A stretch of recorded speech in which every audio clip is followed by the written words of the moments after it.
Paranormal Encounters, and I'm Brenda McGee. Today I have a very special guest. He is an international medium. His name is Roland Comtois. Roland, thank you so much for being on my show. I'm thrilled to be here with you. Thank you so much. So what I'd like to do is have you tell us all about you. Well, you know, I started this experience, this journey, many years ago when I was a young kid. I saw things, felt things that were unexplainable. My mother couldn't figure it out. People around me couldn't figure it out, but I just kind of went with the flow, right? Yeah. And as a 10-year-old kid, it just evolved into seeing spirit. My grandmother appeared to me, and it began this amazing 43-year journey of telling the story that there's something else beyond here. And so as a kid, I saw spirit, I saw energy, I felt things, saw things, witnessed it, experienced it, and started telling the stories when I was 17 years old. Yeah. I would call my friends at 7 o'clock at night, and I'd say, look, I'm having that feeling again. And I'd gather them, and I would give them whatever it was that I was feeling at that moment. And it has expanded into my going on the road, telling the stories that I tell. So it's been a lifelong experience. Now, that's amazing, because at that age, so young, how did you handle it from not being afraid? Well, look, you know, my real first encounter was my grandmother. I could identify that it was her. So if she's there, she must be helping me in some way. Right. And it's my grandmother. I wasn't afraid of her. I wasn't unsettled by it. Actually, you know what really happened? When people started to say, you're crazy, this is nutty, that's when I started to get a little bit more fearful. I was more afraid of what people were saying than what I was actually experiencing when I had those spiritual, out-of-body experiences. Now, did your mom have the gift, or did anyone in your family? Because you know how they say it goes from generations. I don't think so. Do you think she didn't tell you? Maybe, you know, she thought I was a little crazy, right? I've said this 1,000 times, but she thought I was a little nutty. But the fact is, she never said to me, I see spirits. She never said to me, I see this or I see that. I think she might have had some feelings inside, but she never owned up to those things. But interestingly enough, my father left when I was a kid. 40 years later, we're reunited. Wow. And in that time, when we were reuniting, my father said to me, you know, you and I have the same thing. I feel things too sometimes. And, you know, so maybe I inherited it from him. He never explored it. He never had an opportunity to delve into what that is all about. And a lot of people go through that where they don't have somebody to talk to. They do think that there's something wrong with them. Yes. So it's amazing. But one of the reasons why I really wanted to have you on, not one of the main reasons, is because, you know, I love everything that you do. I love what you stand for. But also I wanted to go over paranormal. So when everybody sees my show, they think that it has to be ghost hunters or things like that. So I wanted to talk to you about what paranormal is. I think we have to define what it is and come to some understanding of what paranormal means. It simply means going beyond what is normal in your everyday life, right? It goes beyond what scientists say even. So scientists are able to say that you're here, these books are here. Right. It's a physical experience. But the paranormal looks beyond the physical. Right. You look beyond the physical and you go into these, what I call soul senses, these parts of us that tell us stories that we cannot always see with our eyes. Right. We feel them, we sense them, we have some intuitions about them. So for me, paranormal is about going beyond what is normal. But the real question is, we really should ask the question, what is normal? Right. For you, this is normal. Right. For me, this is normal. And I imagine that the people that are watching your show, and maybe people that are just finding you, are also discovering that part of their normal is the ability to have sensations, to have feelings, to see things you can't explain, to have wild and extraordinary dreams. I mean, there's a lot of things that go beyond what scientists say is normal. Right. And I think that's what the paranormal is. The challenge for people who do things that you do with the word paranormal in it, right? Yes. You equate it to what you see on TV.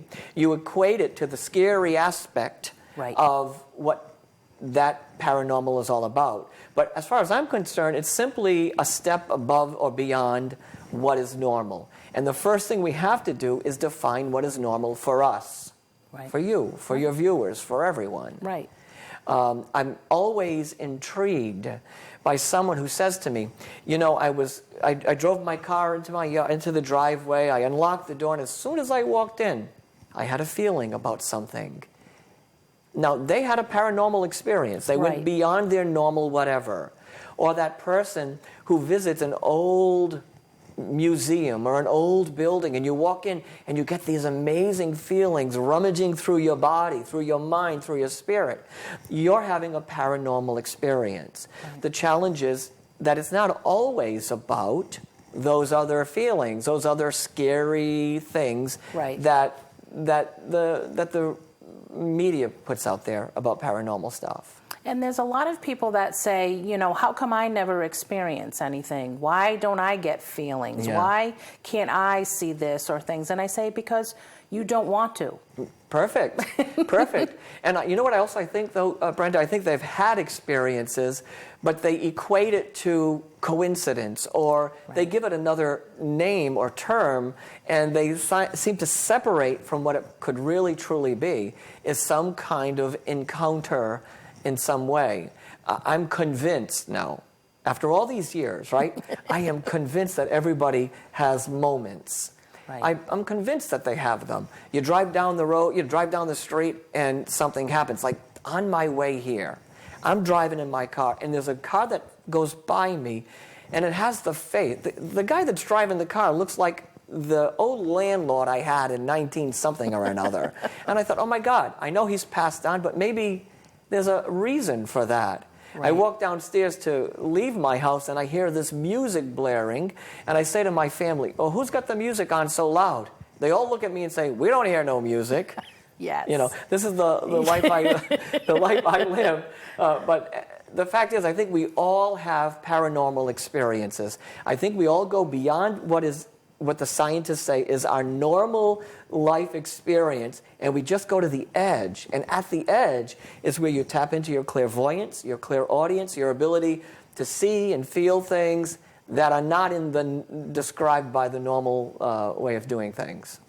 You know, a lot of people say that they see spirit or energy or things like that. There's so many different ways that spirit can show themselves. Yes. Have you ever been unnerved? Yes. By something that you saw? Because people think that if you're all love and light and work with the angels, that you will... And another thing I want to ask you, too, is do you believe that there are negative energies also? I believe in balance. Right. If there's negative, there's positive. If there's yin, there's yang. There's something. Right. Now, my negative might not be the devil standing around giving you a whatever. Yeah. But it's a restless feeling inside. A fear, to me, is the imbalance of that experience. So... yes, first I want to say, yes, I've had moments that have absolutely unnerved me, that took me out of my comfort zone, and really forced me to really look at what was happening. And one story is, I was doing a private reading. In the old days, I did private readings in my apartment. That was in the day, you know, and people would come up, strangers would come up to my apartment, and I would just do readings for them. Well, this guy came into my house who had the strangest aura and the strangest energy. Now, the second I opened the door, I was unnerved.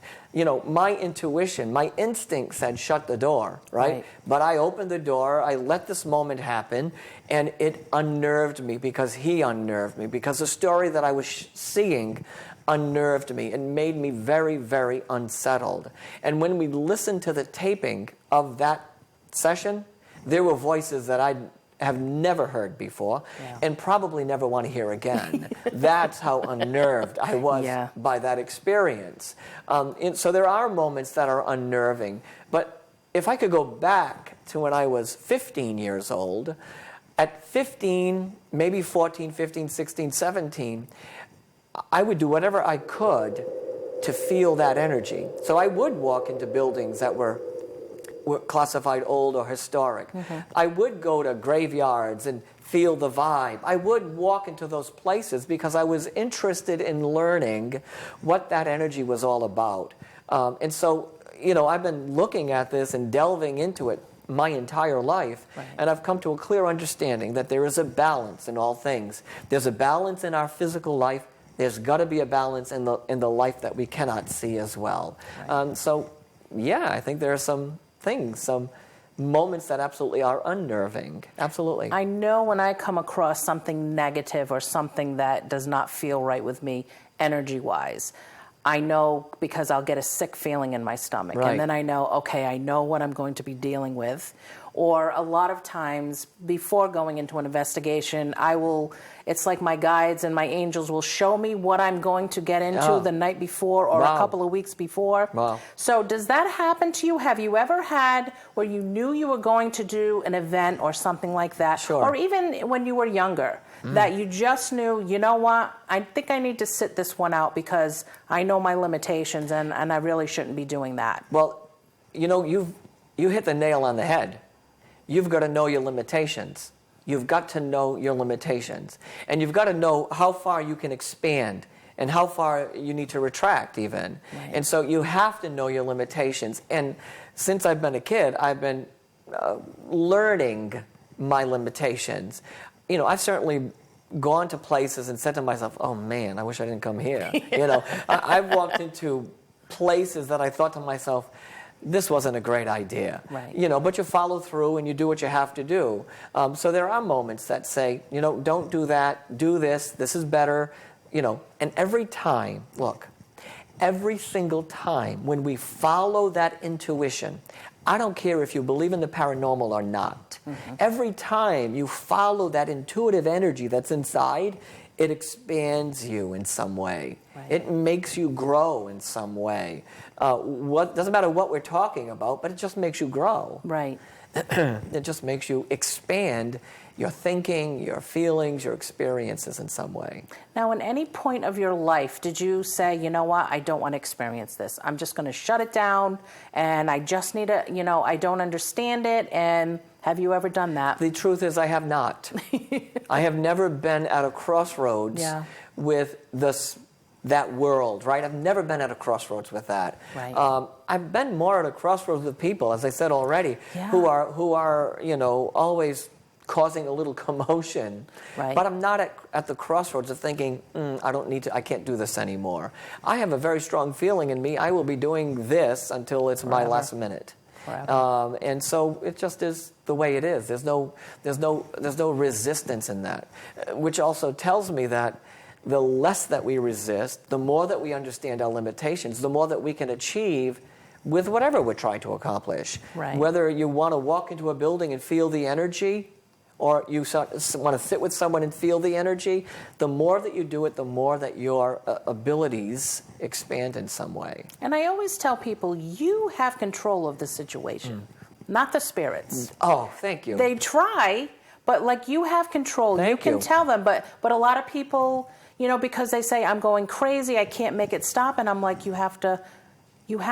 A woman called me for 1 year, frantic every day. I'm being bombarded by this and bombarded by that, and I can't go here and I can't go there. And I said, at some point, you have to make the decision on where your power is. Right. Is the power in the presence of that spirit, or is the power in you? And if you hold that power, if you hold that energy within yourself, it's in you.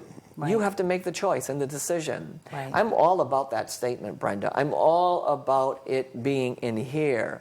Right. And it's looking around and seeing what's out there and not allowing it, whatever it is, right. to consume your energy, no matter what it is. And that fits to this topic that we're talking about as well. Right. It's no different than that to me. Because that's the first thing that I teach people when they call and say, my house is haunted. I said, okay, we'll tell the spirit to leave. Exactly. What do you mean? I said, say, this is my home. You're not welcome here. Exactly. You need to go. Exactly. And they'll say, that's it? I said, yeah, pretty much. I went into this very, very expensive house it was a millions of dollars house in down in southern Connecticut. From the house, you could see the Empire State Building. It was absolutely phenomenal. The second I walked in, brand new house, incredible energy, there was something very uneasy. That thing starts to stir inside, and you feel this. And by the time we were done the conversation, the lady had known exactly what I was telling her, but she didn't believe it herself, that what she was feeling was real. And she was feeling something. I validated exactly what she had already known. It was scary to her, but I think what she was looking for was someone to talk to. That's the beauty of your show, actually. It gives the people out there who have these experiences an opportunity to expand, to trust, to take whatever's happening to them to another level somehow. Right, because unfortunately they think, well, I'll just leave my home. It's like, no, you don't have to do that. Yes. So you must experience that all the time, where people they want signs because that's what you do. It is and what I it's do. just, sometimes you just can't help everyone, but I know I've learned to detach from that. Yes. Because you feel like, oh my gosh, I'm so sorry, but how do you detach from that? Well, first I say to my audiences as well, I say, look, I got good news and bad news. The bad news is all of your relatives weren't in my car on my way down here. That's the bad news. Yeah. The good news is they're with you. Right. You don't need me. You don't need the medium to get an answer from your loved one. Why would they phone me first? Right. They phone me first because you don't trust, you don't believe, you're not sure, whatever the story is. And so at some point, we're going to help them take responsibility for what they're feeling and what they're seeing. The truth is, when you have a mother sitting in front of you who's lost a little boy very tragically, it's hard not to become invested in that moment. Right. It's hard not to become attached in that moment. When I'm sitting with a group of people and there is a man who's lost the only person in his life, the love of his life, it's hard not to become attached in that moment. The actual truth of it is, at the end of the event is when I detach. During the event, I stay present for every single person who's in my audience. Whether there's 5 people, I did a group with 800 once. I was there and present for every single person. And so the detachment occurs after, that I don't carry their energy home with me, because that would do a lot to you. So now when you started doing this, what age were you when you started doing, giving messages? I know you did when you were younger, you read and things. Yes, I did readings, started doing private readings first, and I did private readings for a very long time. And then it switched over to group events. My first group event was probably 20-something years ago in New Hampshire. It was my very first event ever speaking publicly about this thing. And there in the room were people who were intrigued by the experience. So I started really giving messages, and I just thought about this the other day. I started giving messages much more profoundly since I had my near-death experience. I didn't really make the correlation, but I always gave messages, but something shifted then, and it changed. And so I know that my mission is to give those messages. My mission is to help the person find their way to the message themselves. Right. And all of those things happen. But it's been a lifetime of giving messages. Now, how funny is that? See, now, I've heard your stories and things like that. Yes. And you were already gifted at a young age. But then when you had the near-death experience, it changed things. It changed me. It changed you, but Yes. it changed you seeing things differently also? Yeah, it changed the way I look at it, the way I look at something. Right. If I look at the painting on the wall there, not only do I see the beautiful green trees, but I see the entire image that painting presents. So it changed my perception of what's there and how it looks. Right. It changed how I see everything. I was already convinced that there's something else. Mm-hmm. That just brought it to a head that there is something so powerful and profound beyond here. Now, is spirit bothering you 24/7? You know, sometimes they are. But recently I was out ill. They were quiet. Right. They were still. I didn't hear a thing, didn't feel a thing. Right. But for the most part, when there's a message that really needs to get through, it's going to come through. Can I tell you a little story about this? Love it. Do we have time for that? Of course.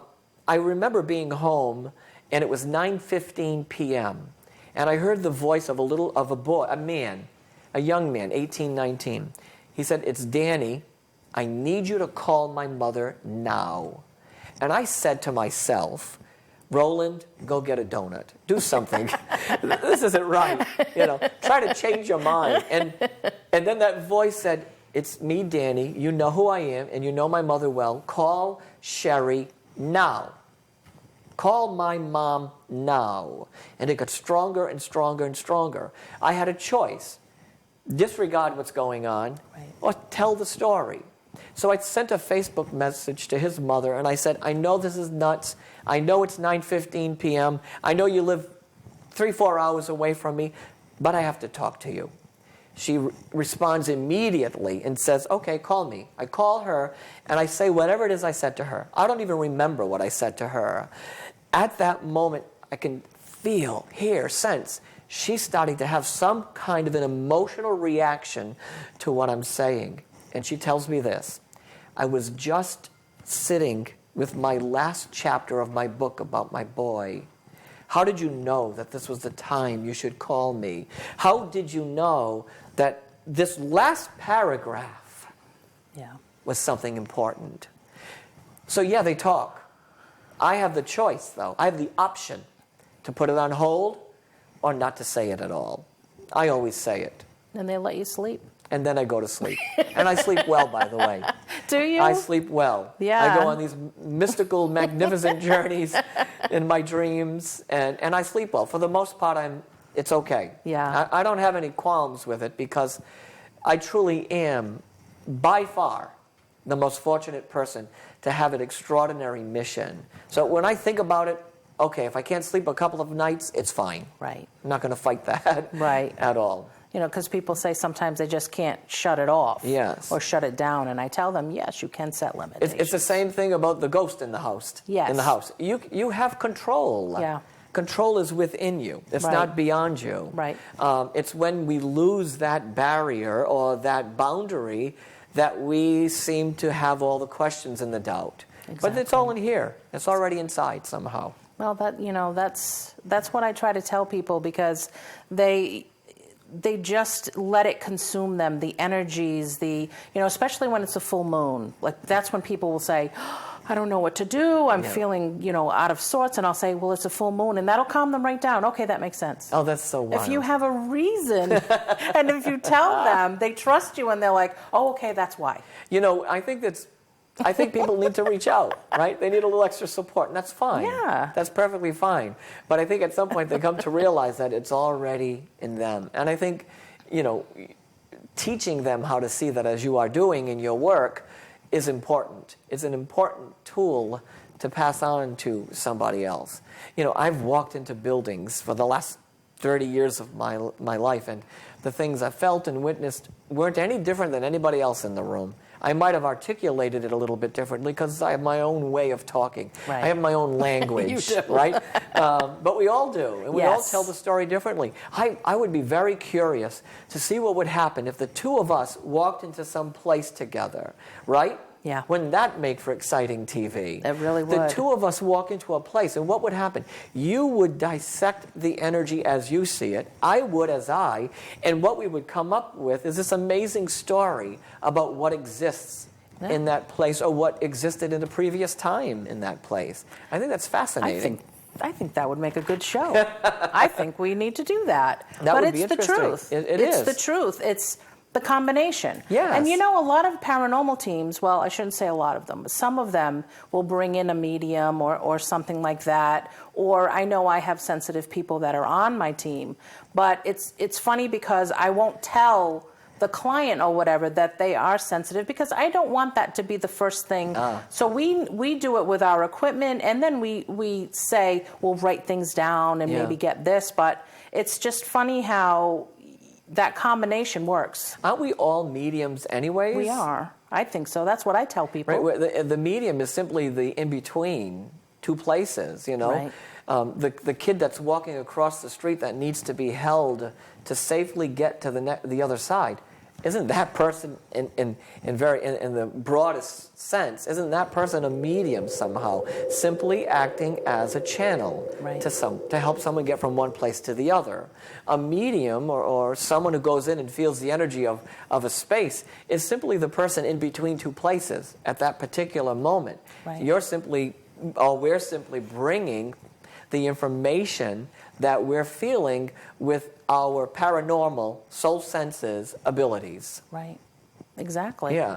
And that's what I tell people. And it's funny because some people, they'll have spirit in their home and they say, I just ignore them. Because if I ignore them, nothing's going to happen. Yes. They don't want to disrupt them, and they don't want to stir things up. Right. Right? They don't want to get them all in a tizzy because they go back to the other way of thinking. They think that something scary is going to happen. Right. And that's not always the case. No, it's right? not. But it's like, how can you live in a home like that? And that's Yeah. what I tell them. But they're like, nope, I don't want anybody to come in. I don't want anybody to tell them to leave. And I'm like, well, if you don't want that, then you don't have to have that. No. If you can coexist with them, that's your preference. I imagine that we are coexisting with them in this precise moment. Of course. Right here Of in the course. studio. Yeah. Could it be possible that we're coexisting with something right now? Right. You know, and I think that the people who live in those houses are already they're already having moments and sensations and feelings, and maybe they're too busy to experience them, and maybe Right. they don't put the energy into experiencing them somehow. Exactly. Well, I have some other things that I want to discuss with you, but time is running out. Okay. If you have any questions or you want to get in touch with Roland, you can email me at paranormalencounterstv9@gmail.com. And thanks for watching. Thank you, Roland. Thank you very much.